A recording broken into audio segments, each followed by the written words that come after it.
Salam sejahtera bagi kita semua. Jumpa kembali dengan kami dalam seri kebaktian rohani melalui online yang bertemakan hidup yang terbaik. Sebelum kita mempelajari firman Tuhan pada saat ini, marilah kita tunduk kepala dan kita berdoa.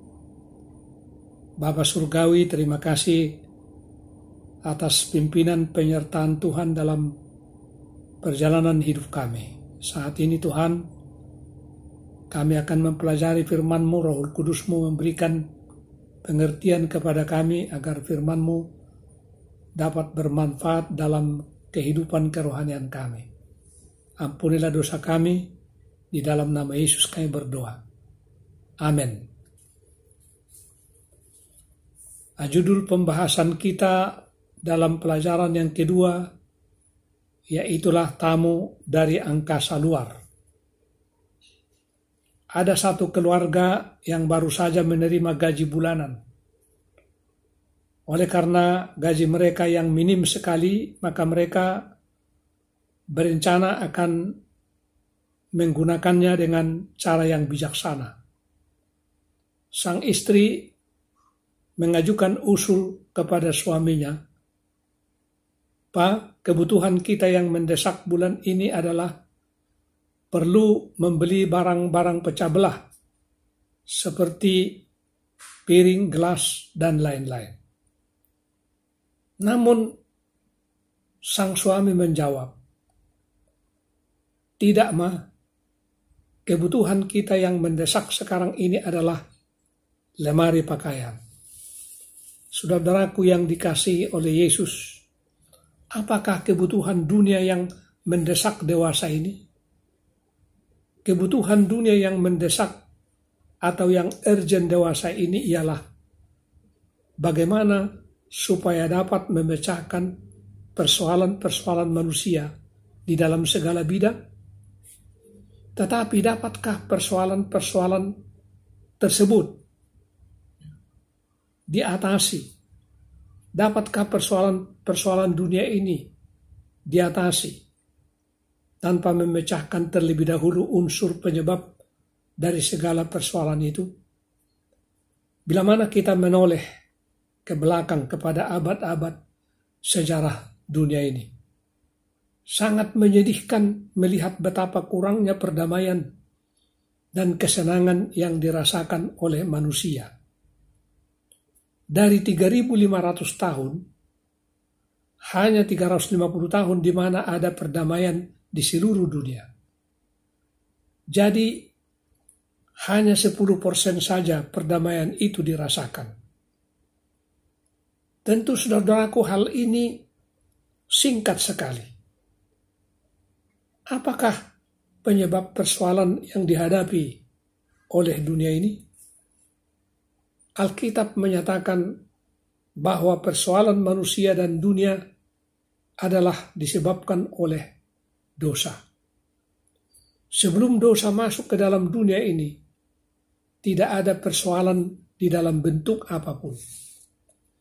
Manusia berusaha dengan segenap tenaganya sendiri untuk mengatasi persoalan yang disebabkan dosa itu dengan berbagai macam jalan.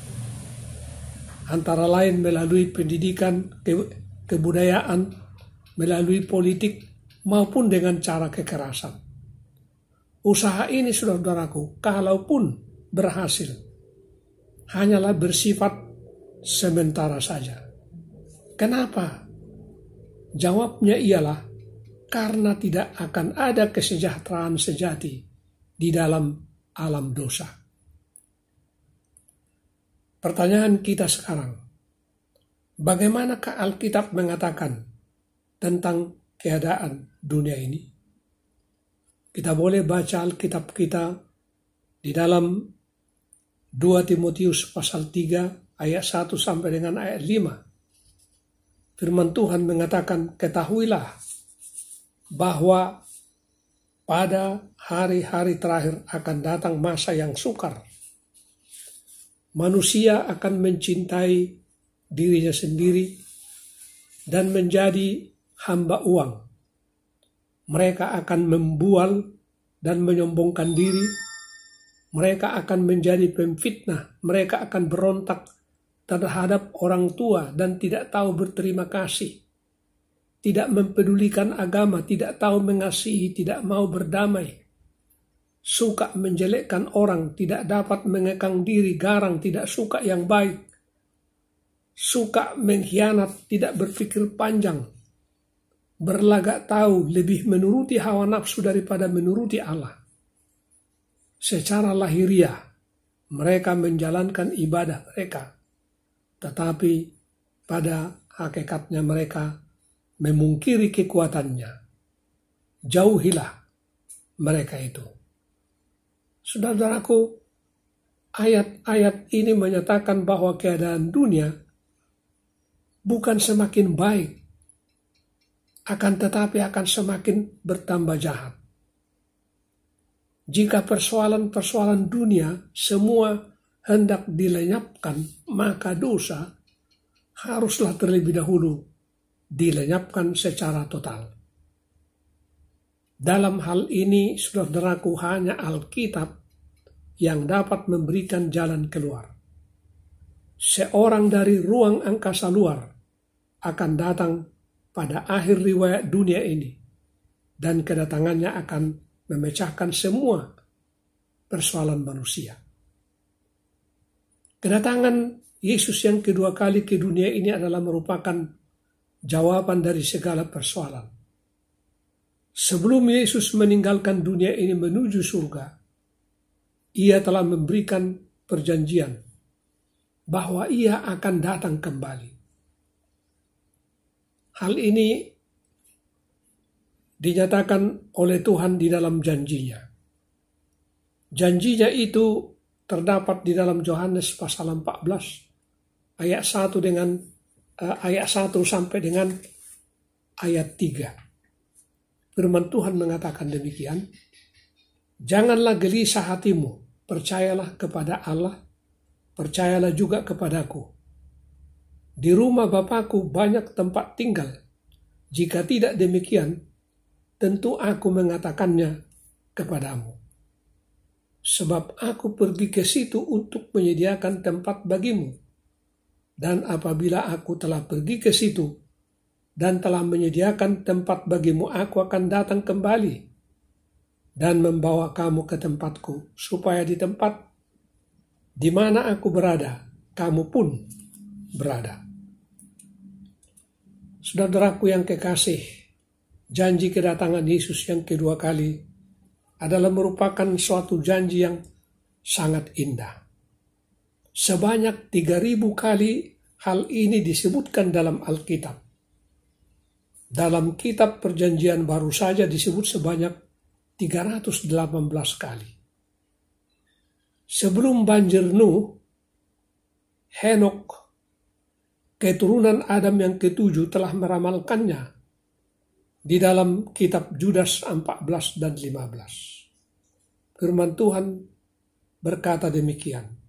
Juga tentang mereka, Henok keturunan ketujuh dari Adam telah bernubuat, katanya, sesungguhnya Tuhan datang dengan beribu-ribu orang kudusnya, hendak menghakimi semua orang dan menjatuhkan hukuman atas orang-orang fasik karena semua perbuatan fasik yang mereka lakukan dan karena semua kata-kata nista yang diucapkan orang-orang berdosa yang fasik itu terhadap Tuhan. Abraham, Ayub, dan Daud menyatakan bahwa Yesus akan datang kembali.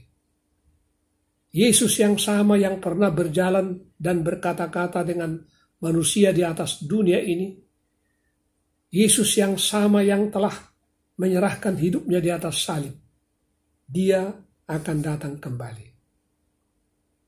Nah, tentu saudara-saudara bertanya, bagaimanakah cara kedatangan Yesus? Yang pertama adalah secara tubuh. Hal ini dinyatakan di dalam Kisah Para Rasul pasal 1 ayat 9 sampai dengan ayat 11 Kita bacakan di sini dikatakan, sesudah ia mengatakan demikian, terangkatlah ia disaksikan oleh mereka, dan awan menutupnya dari pandangan mereka. Ketika mereka sedang menatap ke langit waktu ia naik itu, tiba-tiba berdirilah 2 orang yang berpakaian putih dekat mereka dan berkata kepada mereka, "Hai orang-orang Galilea, mengapakah kamu berdiri melihat ke langit? Yesus ini yang terangkat ke sorga meninggalkan kamu, akan datang kembali dengan cara yang sama seperti kamu melihat dia naik ke sorga."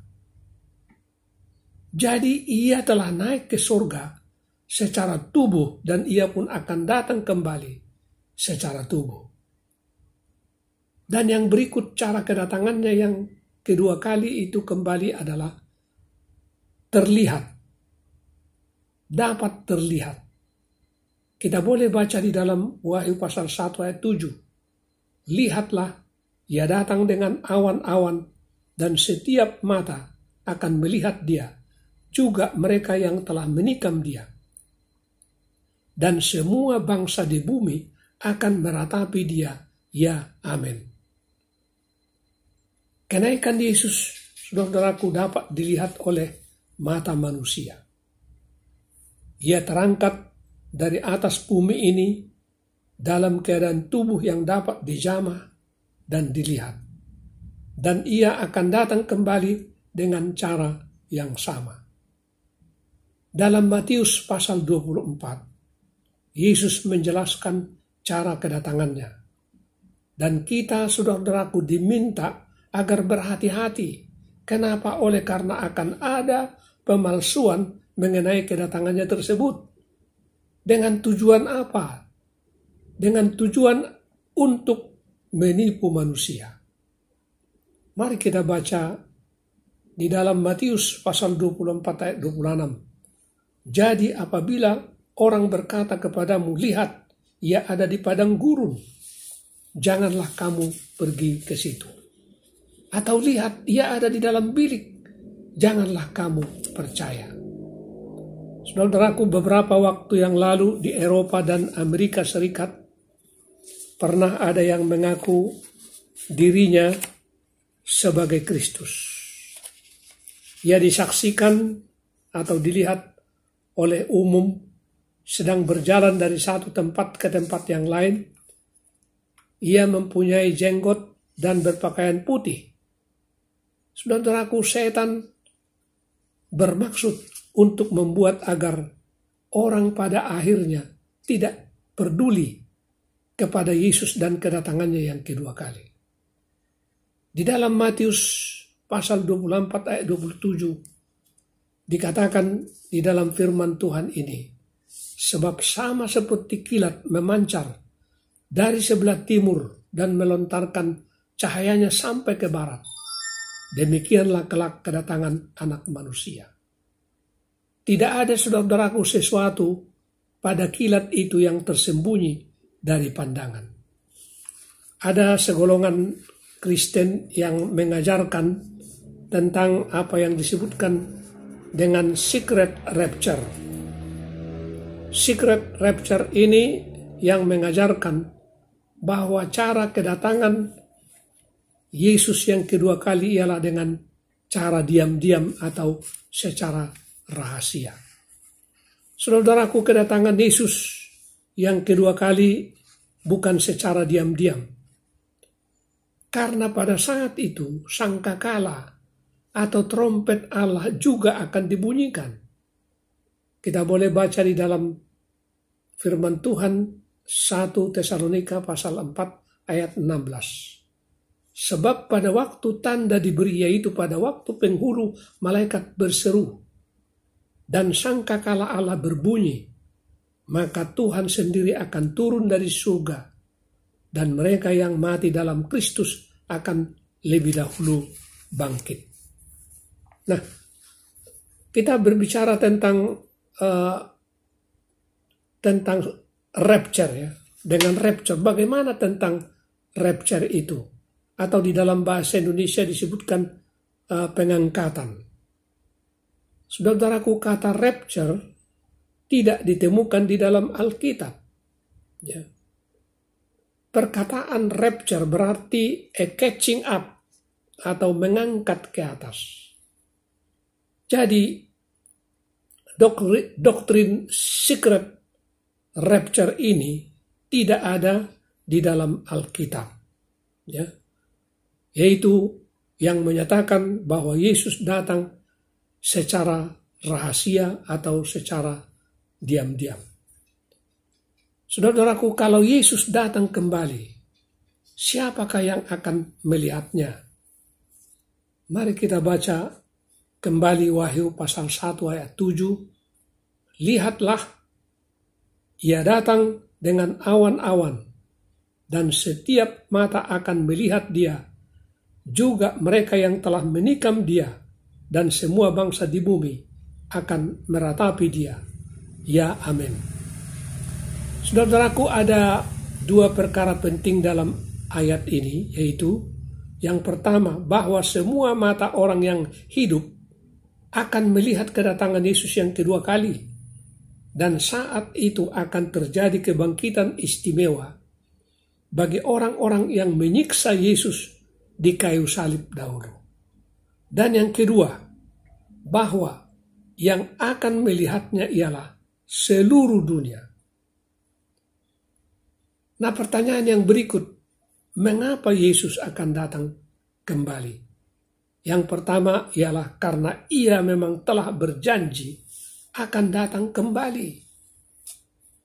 Dan yang kedua, alasannya adalah sebab dialah satu-satunya oknum yang dapat dan rela untuk memecahkan persoalan dosa. Nah, bagaimana hebatnya persoalan dosa itu, sehingga dia harus datang kembali. Saudaraku, dalam Roma pasal 6 ayat 23 dikatakan bahwa upah dosa itu ialah maut. Namun ia menyediakan tempat bagi kita. Dan tempat itu, saudaraku, bukan di dunia ini, tetapi di dalam kerajaan surga. Kita akan disambut datang kepadanya. Artinya bahwa kita akan keluar dari planet yang penuh dengan persoalan dosa ini menuju surga yang baka. Jadi kita boleh simpulkan tentang kedatangan Kristus kembali ke dunia ini. Ya. Kebenaran tentang kedatangan Kristus itu adalah merupakan satu peristiwa literal. Jadi kedatangan Yesus yang kedua kali adalah merupakan satu peristiwa yang literal atau harafiah. Kedatangan Kristus adalah merupakan suatu peristiwa yang dapat dilihat secara tubuh, peristiwa yang dapat didengar, suatu peristiwa yang mulia, peristiwa yang mendebarkan, dan peristiwa yang sangat menentukan. Saudaraku, kapankah waktu atau tanggal kedatangan Yesus kembali? Kita boleh baca di dalam Alkitab kita, yaitu di dalam Matius pasal 24 ayat 36 dan 42. Apa dikatakan di sini, saudaraku? Tetapi tentang hari dan saat itu tidak seorang pun yang tahu. Malaikat-malaikat di sorga tidak, dan anak pun tidak, hanya Bapa sendiri. Karena itu berjaga-jagalah, sebab kamu tidak tahu pada hari mana Tuhanmu datang. Jadi saudaraku, dikatakan di sini hanya Bapa yang tahu tanggal dan kapan kedatangan Yesus yang kedua kali. Kita hanya diminta supaya berjaga-jaga dan bersedia. Nah, bagaimanakah kita bersedia untuk kedatangan Yesus yang kedua kali? Rasul Paulus mengatakan, yaitulah dengan jalan menghindarkan diri dari pelanggaran hukum Allah dan menghidupkan suatu kehidupan yang kudus.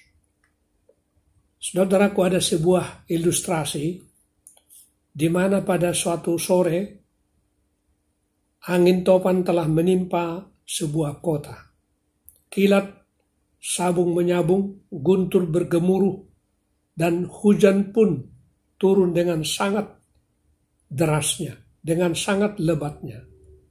Semua jalan menjadi banjir dan lalu lintas terhalang karena pepohonan yang tumbang oleh angin yang begitu kencang. Kota itu pun menjadi sangat gelap sebab kawat-kawat listrik yang telah putus pada waktu itu. Seorang ayah merasa pentingnya bersama-sama dengan anaknya yang ditinggalkan di rumah sakit sendirian pada saat-saat yang berbahaya itu. Ayah ini kemudian mencari jalan dan melewati segala rintangan sehingga akhirnya tiba di rumah sakit dengan pertolongan kilat yang sabung menyabung itu. Ketika masuk ke dalam kamar anaknya, didapatinya anak tersebut berada dalam keadaan sangat ketakutan. Pada saat anak itu tahu bahwa ayahnya sudah datang mendekatinya, ia pun berseru, "Oh ayah," dikatakan, "saya tahu ayah akan datang."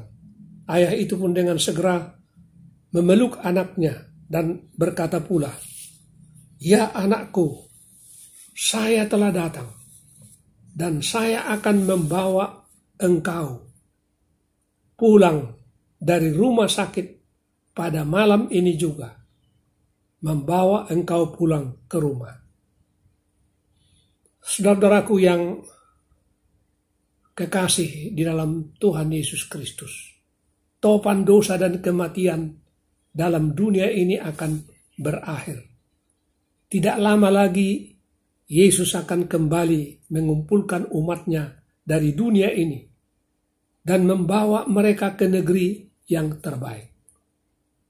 Yesus Kristus dan kedatangannya adalah merupakan jawaban kepada segala persoalan. Ia adalah jawaban kepada segala kebutuhan saudara pada saat ini dan ia sangat rindu menolong saudara. Dengan penuh percaya, angkatlah tangan saudara dan letakkan pada tangan juru selamat yang penuh kasih itu. Serahkanlah hatimu kepadanya sekarang, maka ia akan memberi sentosa kepada saudara. Hanya Yesus, oknum yang tidak berdosa, yang dapat memecahkan persoalan dosa untuk selama-lamanya bila ia datang. Saudaraku, maukah saudara menyediakan diri untuk menunggu kedatangan Yesus yang kedua kalinya? Percayakah saudara bahwa Yesus akan datang kembali ke dunia ini untuk menjemput umat Tuhan dari dunia ini? Rindukah saudara akan kedatangannya itu? Bila mana Anda bersedia, maukah saudara menyisipkan doa pribadi dan berkata kepada Tuhan Allah, "Ya Tuhan, saya bersedia menunggu kedatangan-Mu dan berharap bahwa saya termasuk di antara umat Tuhan yang Engkau akan selamatkan pada saat kedatangan-Mu yang kedua kali nanti." Saudaraku, sampai di sini dulu akhir pembahasan kita tentang firman Tuhan dalam pelajaran yang kedua ini. Kiranya Tuhan senantiasa memberkati kita. Marilah kita berdoa untuk mengakhiri pelajaran ini. Bapa Semawi, terima kasih kembali kami sampaikan kehadirat-Mu. Oleh karena kesempatan yang indah, kami boleh menyelesaikan pelajaran dari firman-Mu pada saat ini. Kiranya berkat Tuhan akan menjadi bahagian kami semua dan mempertemukan kami di lain kesempatan adalah menjadi doa dan pengharapan kami. Engkau akan menyertai kami dan memberikan kepada kami hidup yang terbaik di dalam dunia ini dan di dalam dunia yang akan datang yang Tuhan sediakan bagi kami. Inilah doa dan permohonan kami di dalam nama Yesus, Tuhan dan Juru Selamat kami. Amin. Sampai jumpa kembali. Tuhan memberkati kita.